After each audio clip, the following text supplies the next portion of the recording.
लद्दाख में जो भी प्रोटेस्ट हुए थे और इन प्रोटेस्ट में जो सबसे इम्पोर्टेंट चीज़ देखने को मिली थी वो ये थी कि एक शब्द का प्रयोग किया गया कि ये थे जेनज़ी प्रोटेस्ट। जेनज़ी प्रोटेस्ट इसलिए भी इम्पोर्टेंट है क्योंकि अभी कुछ दिन पहले ही आपने एक डेवलपमेंट देखा होगा जहाँ पर नेपाल में जेनज़ी प्रोटेस्ट के नाम पर सरकार को पलट दिया गया और एक रिजीम चेंज किया गया। क्या भारत के लद्दाख में भी ये जो चीज़ एक एक्सपेरिमेंटल तौर पर अपनाई गई है?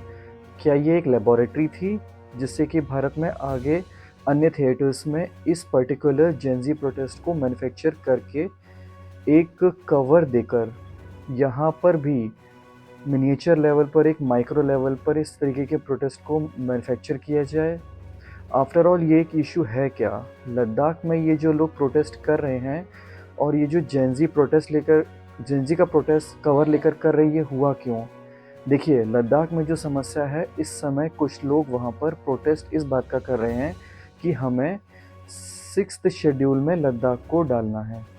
अब ये जो 5th शेड्यूल 6th शेड्यूल की चर्चा ये एक आम आदमी को समझ नहीं आती। मैं एक साधारण लैंग्वेज में आपको समझाता हूँ। जब भारत का कॉन्स्टिट्यूशन बन रहा था तब कॉन्स्टिट्यूशन में आर्टिकल्स थे।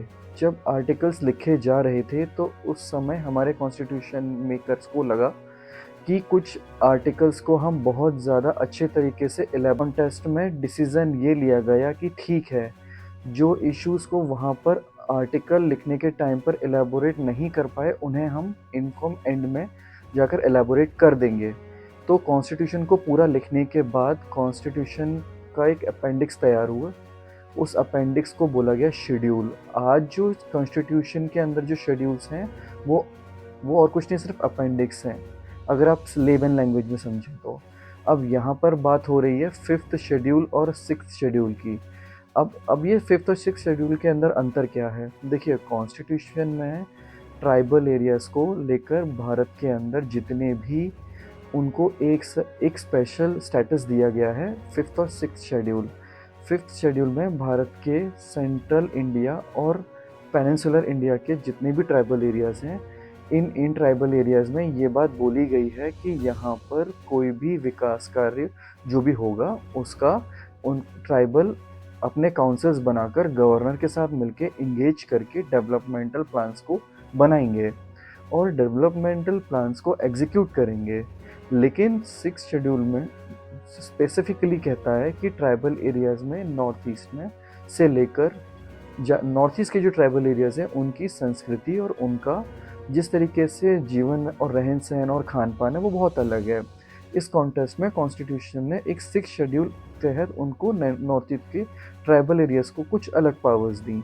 वहाँ पर ये बात बोली गई कि जो नॉर्थ ईस्ट के ट्राइबल जो ग्रुप हैं जो खासकर 6th शेड्यूल में कवर्ड हैं, उन ट्राइबल्स एरियाज़ में जो ट्राइबल काउंसिल्स हैं वो ट्राइबल काउंसिल खास करके सिर्फ डेवलपमेंटल प्लान नहीं बनाएंगे बल्कि उनको एग्जीक्यूट भी करेंगे। उनके पास जुडिशियल पावर्स भी होंगी, टैक्स को रेस करने की भी पावर्स होंगी। तो कहने का मकसद है, जो टेरिटरीज़ आज भारत के कॉन्स्टिट्यूशन के 6th शेड्यूल में मतलब कि नॉर्थ ईस्ट के एरियाज़ में उनके पास रिलेटिवली डेवलपमेंट पावर्स बहुत ज़्यादा हैं। अब देखिए यहाँ पर हो क्या रहा है। लद्दाख में जो लोग चुनिंदा वर्ग जो प्रोटेस्ट कर रहा है वो कहता है कि हमें लद्दाख को 6th शेड्यूल में डालना चाहिए। हम वो कहते हैं कि लद्दाख को 6th शेड्यूल में इसलिए डालना चाहिए क्योंकि लद्दाख का जो डेवलपमेंट वो हो नहीं रहा है। अगर लद्दाख का डेवलपमेंट नहीं हो रहा तो फिर आपने 5th शेड्यूल की मांग क्यों नहीं की? आपने 6th शेड्यूल की मांग क्यों की? और अगर 6th शेड्यूल की मांग अगर आप करते हैं तो ये बात आप भी जानते हैं कि 6th शेड्यूल की में प्रोविज़न है, वो नॉर्थ ईस्ट प्रोविज़न के सिवाय अगर लद्दाख को वहाँ पर ऐड करना है तो सबसे पहले उसके लिए कॉन्स्टिट्यूशनल अमेंडमेंट की आवश्यकता होगी। अगर आपको वो भी नहीं पता है तो चलिए उस इशू को हम छोड़ देते हैं और एक मोमेंट के लिए, और लीगल इशू है। सवाल ये उठता है कि आप आज प्रोटेस्ट कर क्यों रहे हैं? प्रोटेस्ट इस बात से कवर कर रहा है, ये कह के कि हमें लद्दाख को 6th शेड्यूल में इसलिए डालना है क्योंकि जो गवर्नमेंट ऑफ इंडिया जो है इस समय डेवलपमेंटल प्रोजेक्ट जो लद्दाख में कर रही है, उन प्रोजेक्ट्स के तहत लद्दाख के इकोलॉजी, मतलब कि लद्दाख का जो पर्यावरण है उसका वो पर्यावरण डैमेज हो रहा है। उस पर्यावरण और उस इकोलॉजी को बचाने के लिए लद्दाख को 6th शेड्यूल में पावर दी जाए, और लद्दाख को 6th शेड्यूल में अगर लाया जाता है तो लद्दाख के पास कुछ ऐसी पावर्स आ जाएंगी जो 6th शेड्यूल के तहत कल को अगर मान लीजिए गवर्नमेंट ऑफ इंडिया को लगता है एक हाईवे बनाना हो या एक टनल बनानी हो, तो उसके लिए बैठकर पहले कई साल तक उन लोकल लेवल पर क्लियरेंस लेनी पड़ेगी। इस कॉन्टेस्ट में गेम क्या हो रहा है? गेम ये हो रहा है कि लॉन्ग टर्म के लिए जो डेवलपमेंट प्रोजेक्ट्स हैं वो कभी एग्जीक्यूट होंगे ही नहीं, पॉलिटिक्स पे अफेक्ट करेंगे और लद्दाख के डेवलपमेंट पर बहुत ज़्यादा इफेक्ट पड़ेगा। अब सबसे बड़ी चीज़ को समझने की कोशिश कीजिए। ये लोग जो चुनिंदा वर्ग जो लद्दाख का, मैं बार बार इस वर्ड का यूज़ कर रहा हूँ चुनिंदा लोग, क्योंकि यहाँ पर हमें ये समझने की आवश्यकता है कि पूरा लद्दाख और लद्दाख के सारे लोग इस प्रोटेस्ट के साथ नहीं हैं। ये एक चुनिंदा वर्ग है जो इस तरीके के प्रोटेस्ट कर रहा है और ये पूरा का पूरा ड्रामा डाल के बैठा हुआ है। ये चुनिंदा वर्ग बार बार ये कहता है कि लद्दाख की इकोलॉजी बहुत ज़्यादा फ्रेजाइल है और भारत की सरकार जो डेवलपमेंटल एक्टिविटीज़ कर रही है उसकी वजह से ये फ्रेजाइल इन्वायरमेंट इकोलॉजी डैमेज हो रही है। अब सबसे बड़ी बात ये है कि आज से कुछ साल पहले जब अक्साई चीन के इलाके में, वेस्टर्न तिब्बत के इलाके में और जिनजियांग के इलाके में जब चाइना एक मास लेवल पर अग्रेसिव डेवलपमेंट कर रहा था, उस डेवलपमेंट के तहत वो बंकर्स क्रिएट कर रहा था, हाईवेज क्रिएट कर रहा था, स्ट्रेटेजिक हाईवेज। G219 जो हाईवे है जो उसने बनाया है वो क्रिएट कर रहा था, एयर बेसिस क्रिएट और एयर स्ट्रिप क्रिएट कर रहा था अपने आर्म्ड फोर्सेस के लिए, वहाँ पर लॉजिस्टिकल सप्लाई चेन क्रिएट कर रहा था। उस पूरे अग्रेसिव इंफ्रास्ट्रक्चर के कैंपेन के तहत चाइना ने जो millions tons of carbon dioxide जो लद्दाख के फ्रेजाइल इकोनॉमी में छोड़ा है, आपने उस समय इसका प्रोटेस्ट क्यों नहीं किया? उस समय जब लद्दाख की इकोलॉजी पिछले कुछ सालों से रिपीटेड लेवल पर चाइना के डेवलपमेंट इनिशिएटिव से जब अग्रेसिव तरीके से डैमेज हो रही थी, आपने उस समय उस प्रोटेस्ट किया कि भारत की सरकार को चाइना एक मुंहतोड़ जवाब क्यों नहीं दे रही है? उस समय आपने ये चीज़ को लेकर के ऑब्जेक्शन रेज किया कि भारत की सरकार चाइना के उन प्रोजेक्ट्स को रोक क्यों नहीं रही है, क्योंकि millions of tons of carbon dioxide emission China से होता हुआ भारत के लद्दाख की ओर आ रहा है, जिसकी वजह से लद्दाख की फ्रेजाइल इकोलॉजी डैमेज हो रही है। यहाँ पर समझने की कोशिश कीजिए। ये जो चुनिंदा वर्ग यहाँ पर बैठकर ये जो प्रोटेस्ट कर रहा है, इस प्रोटेस्ट के पीछे का रीज़न क्लियर है।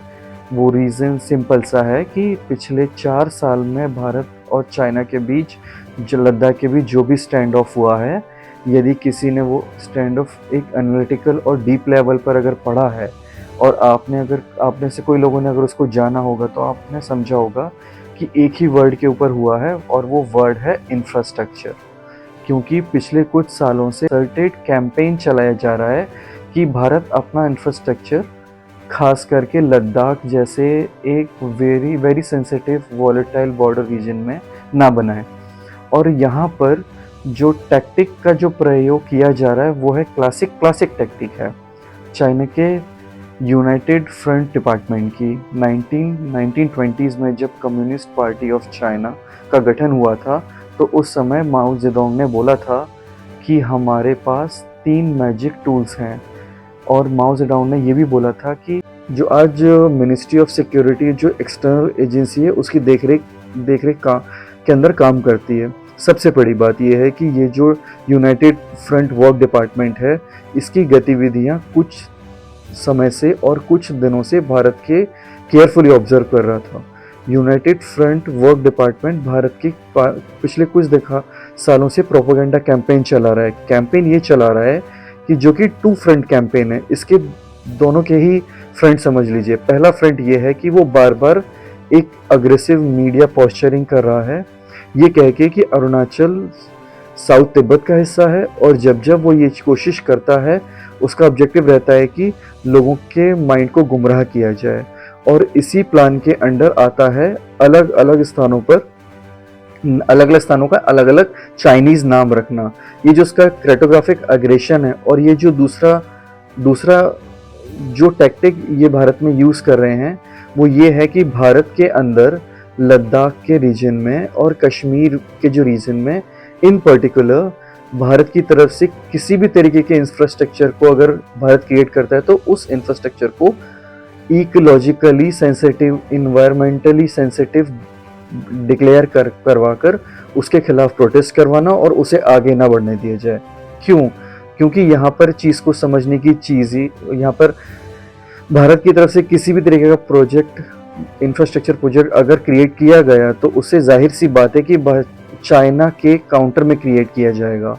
और चाइना ये चाइना ये बिल्कुल नहीं चाहता है कि भारत आज अपने एयर बेसेस हों, हाईवे हों, जैसे दौलत बिल उर्दी जैसे जो रोड और हाईवेज और जो एयर स्ट्रिप हो, या किसी भी प्रकार का कोई भी ऐसा इंफ्रास्ट्रक्चर जो अपने साइड पर बनाए, क्योंकि चाइना नहीं चाहता कि अगर भारत के पास हिमालयन रीजन में कोई अपर हैंड हो, एक एज हो।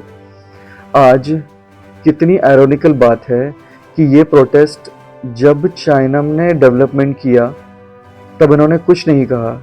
जब इकोलॉजी को तबाह किया, कोई प्रोटेस्ट नहीं किए। लेकिन जैसे ही इंडिया ने डेवलपमेंटल प्रोजेक्ट स्टार्ट किए, तो ये सडनली डेवलपमेंटल प्रोजेक्ट के अगेंस्ट प्रोटेस्ट स्टार्ट हुआ। अब ये प्रोटेस्ट यहाँ नहीं रुकेंगे, क्योंकि आप एक प्रोपोगेंडा की मेथोडोलॉजी को समझ लीजिए। अभी एक मास लेवल पर, ग्राउंड लेवल पर एक प्रोटेस्ट मैन्युफैक्चर करके एग्जीक्यूट हो गया। अब ये प्रोटेस्ट शांत भी हो गया। अब जब ये प्रोटेस्ट शांत हो चुका है, तो इसका मतलब नहीं कि ये यहीं रुक जाएगी और ये आगे नहीं बढ़ेगी। अब असली कार्य स्टार्ट होगा। असली कार्य ये 1 या 2 महीने में आपको देखने को मिलेगा। अगली कार्य में आप ये होगा कि सबसे पहले एक इंटेलेक्चुअल वर्ग सडनली देखिएगा सामने आएगा न्यूज़पेपर में और नेशनल मीडिया में आकर, डिबेट में आकर के इन सब चीज़ों को मुद्दा बना करके, और ये आपको YouTube चैनल पर भी देखने को मिलेगा, और विशेषज्ञ भी वहाँ पर आपको देखेंगे जो इस बात को बार बार उजागर करेंगे कि कैसे भारत अपनी कोई भी डेवलपमेंटल एक्टिविटी लद्दाख के लिए इकोनॉमिकली फ्रेजाइल है और ख़राब है, और भारत इस समय डेवलपमेंट को प्रायोरिटी दे रहा है, इन्वायरमेंट को प्रायोरिटी दे रहा है, और इन्वायरमेंट को बर्बाद करते हुए भारत इस समय ऐसी रणनीति पर बैठा हुआ है जहाँ पर वो एक फ्रेजाइल इकोनॉमी के अंदर लोगों के ट्राइबल कल्चर्स को रैप करके पेश करके दिखाया जाएगा कि कितनी इनसेंसिटिव है ये सरकार। लेकिन समस्या सिर्फ यही नहीं है। एक मेंटल प्रॉब्लम, एक क्लाइमेट चेंज की प्रॉब्लम एक बच्चा जानता है, और एक पढ़े लिखे व्यक्ति भी जानते हैं कि ग्लोबल कॉमन सेंस की प्रॉब्लम है। क्लाइमेट चेंज के बारे में ये एक ऐसी प्रॉब्लम है जो किसी दूसरे के यहाँ पर भी हुई हो तो भी अफेक्ट आपको करेगी। अमेरिका ने जितना इंडस्ट्रियल रेवोल्यूशन, और वेस्टर्न कंट्रीज ने जो, स्पेशली यूरोप ने जितना भी इंडस्ट्रियल रेवोल्यूशन किया, जिसकी वजह से कार्बन डाइऑक्साइड की मात्रा एटमॉस्फेयर में इतनी बढ़ी कि जिसका खामियाजा हम आज तक भुगत रहे हैं, उस चीज़ से अंदाज़ा लगा लीजिए कि क्लाइमेट चेंज किया किसी ने, लेकिन खामियाजा कोई और भुगत रहा है। और यही चीज़ यहाँ पर भी एप्लीकेबल होती है। चाइना करे तो ठीक, और जब चाइना तो कोई डेवलपमेंट करे तो शांत, लेकिन अगर भारत कोई डेवलपमेंट करे तो वो ecologically vulnerable, ecologically sensitive area, insensitive development हो गई। तो रियलिटी क्या है अब आपके सामने है। पर समस्या ये है कि ये रियलिटी यहाँ नहीं रुकती है। ये कैंपेन एक ऑर्गेनाइज्ड कॉन्सर्टेड कैंपेन था, जिसके तहत स्ट्रीट प्रोटेस्ट से लेकर इंटेलेक्चुअल लेवल तक अलग अलग स्थानों पर एक नैरेटिव क्रिएशन किया जाता है। और भारत इस समय बहुत बड़ा विक्टिम बन चुका है इस तरीके की वॉर का। अगले कुछ दिनों में आप देखेंगे कि ये नेगेटिव इनकॉग्निटिव वॉर कैसे एक्सेंचुएट होने जा रही है, और इस इंटेलेक्चुअल लेवल पर कि देखिए भारत की डेवलपमेंटल एक्टिविटीज़ इनसेंसिटिव है, ट्राइबल इनसेंसिटिविटीज़ को लेकर के। लेकिन सरप्राइजिंग बात है, जब चाइना करता है